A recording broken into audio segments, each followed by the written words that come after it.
this notion of weakness has marked a lot of my frustration. And I'm not here to, and this is not, I'm not trying to bash my party. Well, but this time, sometimes it's necessary. But this time last year, I was worried.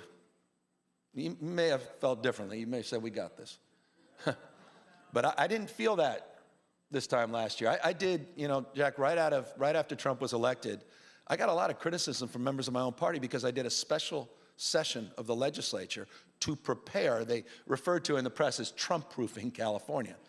And that wasn't the frame I used, but I understood that frame in the context of having understood Trump and Trumpism 1.0.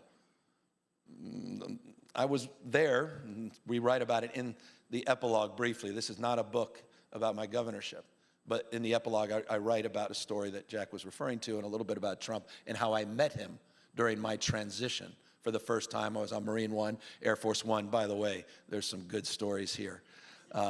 As he's taking me on the royal tour of the plane into his bedroom. And a lot, I'm just saying, He's got a crush. There's some interesting stuff here. You and Zoran, you yeah, could really get him. No, I got to talk to Zoran. I know how this love story ends, Zoran, but we did that, and people said, well, you just, you know, that's a closed fist, not an open hand. I said, well, it's not about that. I hope we don't have to use any of the money we were doing. We did a supplemental appropriation for litigation. We just announced I think it's our 60th lawsuit against Trump. I don't even think there's been, 60 weeks since he's been elected. It's code red. It's not blinking yellow. It's code red. You've seen it. This guy, I was down on this book tour. We kicked it off down there in Atlanta, and it was, met with the commissioners down there in Fulton County. Yeah.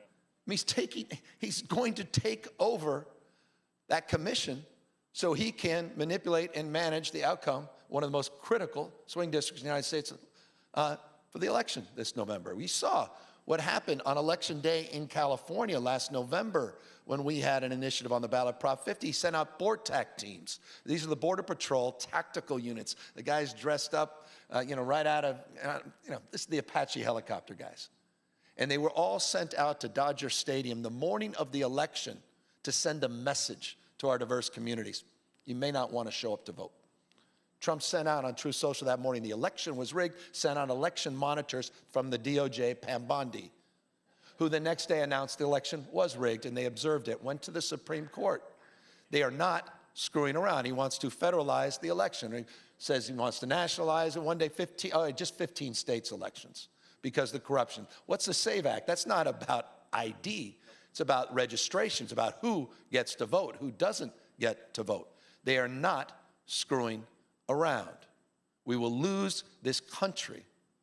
But first, we cannot lose our minds over this shock and awe. And so I just want to long-windedly, sort of back to the introduction here, just thank you all for being here as the antidote to all of that, because you wouldn't be showing up if you'd given up. You wouldn't be here for yourselves and for each other and for this conversation if you had given into the cynicism, fear, and anxiety. So thank you. Well,